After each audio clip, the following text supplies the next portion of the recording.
Hey guys, and welcome to the moveset speculation video. Now, two quick disclaimers before I get started. I've already covered Rika herself and the series history over on Smashboard, so this video will only be detailing the potential moveset. And I was not actually able to record everything myself because I just don't have the means to play some of these games anymore. So I did borrow a few clips, and I will mention the people that actually put them up in the video description. Oh, and also really fast before we begin, some of these moves aren't exactly balanced for Smash, so obviously they would have to be readjusted either speed-wise, size-wise. But aside from that, this is just speculation as to what moveset could work for this character. So without further ado, let's dive in. First, let's take a look at her jabs.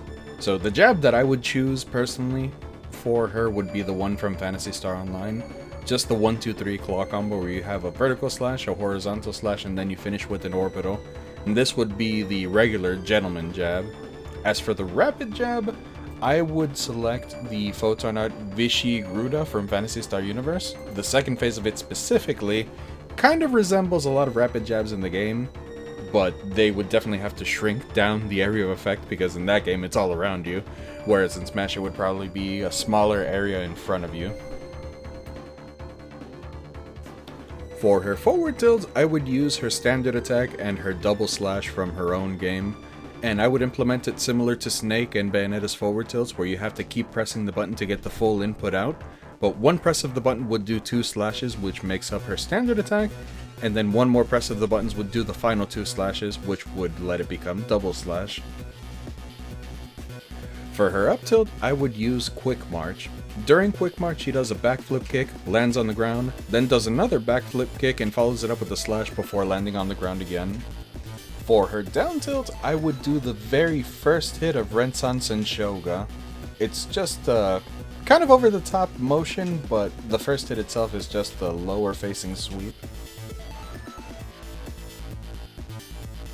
For her down smash, I would pick Rabarda.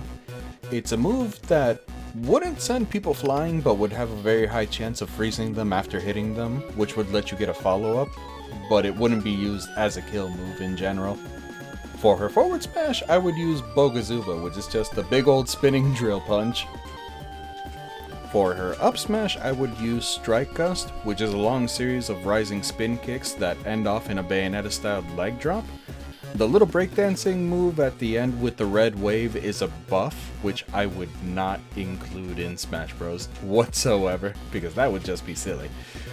And at full charge, I would turn this into the Type 0 of the art, which is essentially the same thing, but with a lot more spins in the middle for a ton more damage. For her dash attack, I would use the double orbital whip.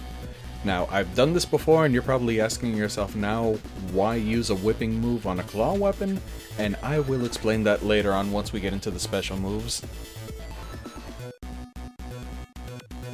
For her Nair, I would do Gizan, another spell, and as you can see from this one, this is one of those moves that you can very easily tell would need an adjustment before they put it into the game. For her Fair, I would use only the very last strike of Spinning Strike. Very well named. Basically, this is a big wind-up drop kick. It would work similar to Diddy's forward air and Incineroar's forward air, but it would come out slower after a long wind-up and it would hit harder in terms of knockback and damage. For her up air, I would use the Shoot Polka art. This one is basically just an upward kick followed by 2 rising slashes, and for Smash specifically, I think they would remove the little pause between the kick and the slashes just to make it all a little more fluid. So it would essentially just be a 3-hit circle up air. For her down air, I would use Symphonic Drive, which is a dive kick that lets you bounce off of whatever you land on top of. In PSO2, it's a homing move, but for the sake of balance, if they did implement this as a down air, they would probably just change it to the point where you could angle it similar to Richter's forward air and back air, but vertically instead of horizontally. For her back air, I would use the spell Nazan, which is another one of those moves that would need a major size check before actually being put into the game. The way I would implement it is to work like Shulk's forward smash, where it's 2 hits and the first one always guarantees that you get hit by the second one. The animation itself would be like Bayonetta or ZSS's back air, and don't be fooled by the fact that it's a wind attack. It is an actual hitbox, not a wind box. You might also be thinking that this spell coming out of a kick is a weird idea, but I can assure you personally that you don't necessarily need your hands to cast spells in this series.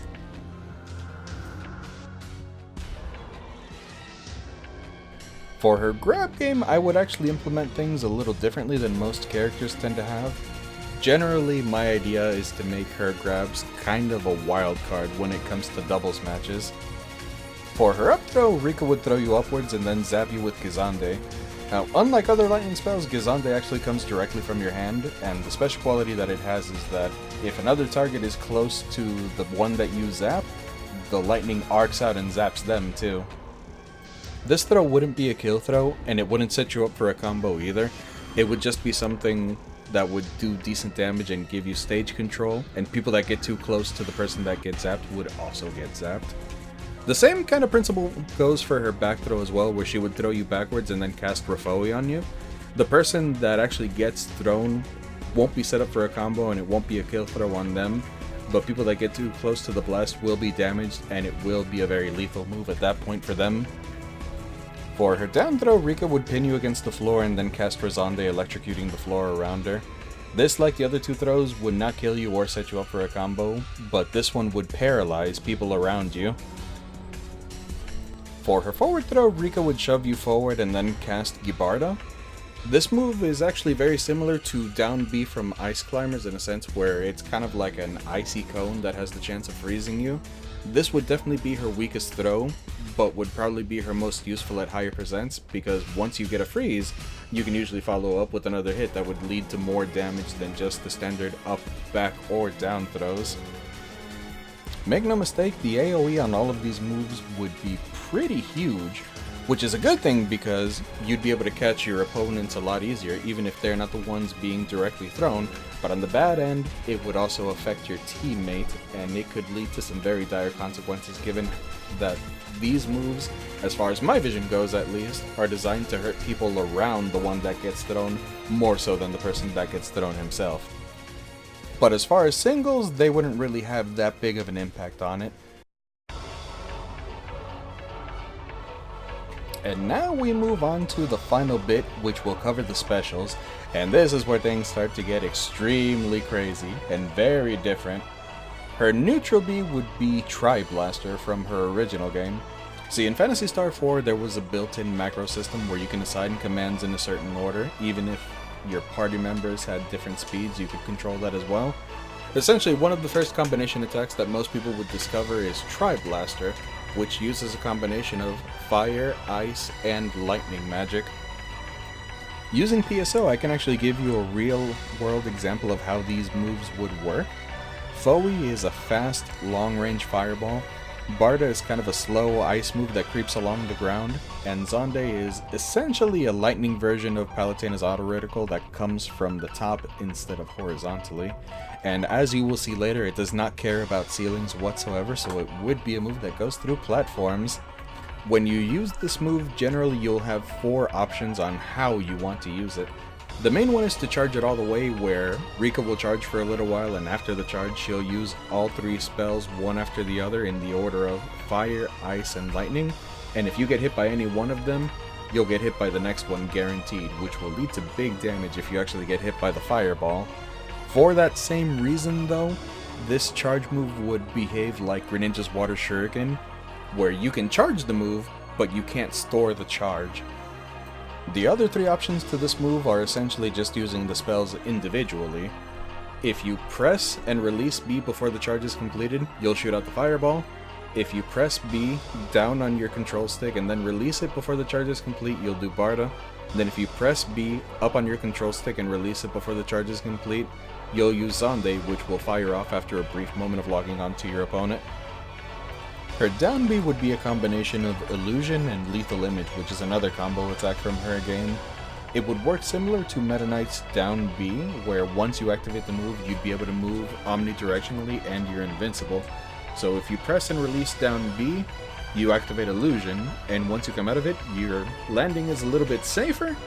And if you press and hold down B, it comes out as Lethal Image, where you do a very strong attack, but you're a lot laggier afterwards. Her up B would be Telepipe.